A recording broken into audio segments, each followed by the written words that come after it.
Сьогодні поговоримо про кали. Це чудова квітка, це кольорові гібридні кали бульбові рослини. Корневище у кал плоске, округле, нагадує бульби, бегоній або глоксиній. Вирощувати кали досить просто. Якщо ви справляєтеся із журжинами або гладіолусами, значить і ця квітка не доставить вам клопоту. Восени, коли закінчується цвітіння у кал, настає період відпочинку. Їх листя втрачає декоративність і рослина йде на повний зимовий спокій. Зверніть увагу, кала може бути вирощена у горщику, як кімнатна рослина, або в саду у відкритому ґрунті. Вони довго і рясно квітнуть, залежно від різновиду сортів. І кожен з них зберігає свою індивідуальну декоративність протягом місяця. І при гарному догляді і погодних умовах кали можуть зацвісти і вже через місяць після появи сходів. Терміни висадки бульб кали у відкритий ґрунт можна висаджувати відразу, як тільки мине загроза заморозків. Приблизно це у другій половині травня. Спеціальної обробки або підготовки до висадки кали не вимагають. Пророщувати калу потрібно в контейнерах або у горщиках у період з березня по квітень. Звертаємо увагу. Вони швидко проростають, тому ви зможете висаджувати їх прямо у відкритий ґрунт після того, як він прогріється до температури приблизно 12 градусів, в той самий час, в який ви зазвичай висаджуєте, наприклад, журжини. Для пророщування бульби кал укладають у вологий м'який субстракт і присипають зверху ґрунтом. Глибина загортання ґрунту не більше 10 см. Відстань між рослинами при посадці приблизно 30 см.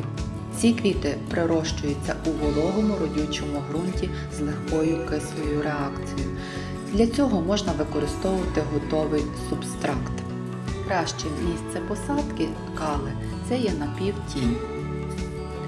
Будьте уважні, верхня частина бульби має точки зростання – вічка. Розміщуйте бульби вічками догори. Для кімнатного вирощування в домашніх умовах підберіть для бульб кал широкий, не надто глибокий вазон.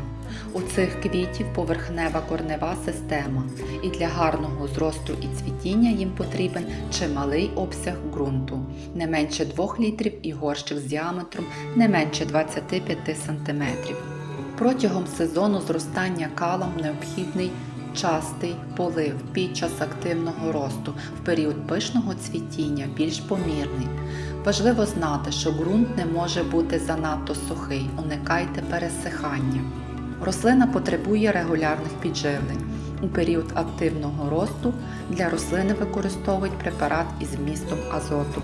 Після закінчення цвітіння калам потрібно дати відпочити, так званий період сну або спокою. Полив квітів зменшують достатньо одного разу на тиждень, і частина бульби, що знаходиться над землею, відмирає. І після цього потрібно припинити поливати і помістити рослину у прохолодному місці. А після перших заморозків бульби, що ростуть у відкритому ґрунті, викопують і разом із залишками надземної частини залишають на просушування на кілька днів. Потім потрібно очистити бульбини від упалого листя і коріння. Важливо знати, що дітки не відокремлюються, а залишаються. І до весни вони дозріють і легко відокремляться. Потрібно промити бульби, обробити фунгіцидами, просушити і зберігати у прохолодному місці.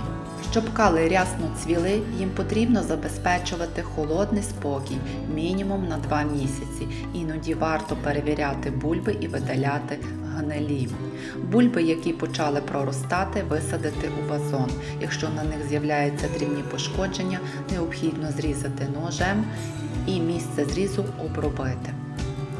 В цілому турбота про кали – простий процес, і з ним може впоратися будь-який садівник. В саду кали досить невибагливі рослини, їм потрібен цілком звичайний догляд, полив, прополювання і підживлення.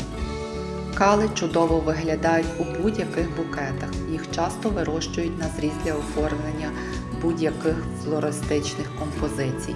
Ці квіти популярні серед власників теплиць та квіткових оранжерей, які часто купують кали оптом.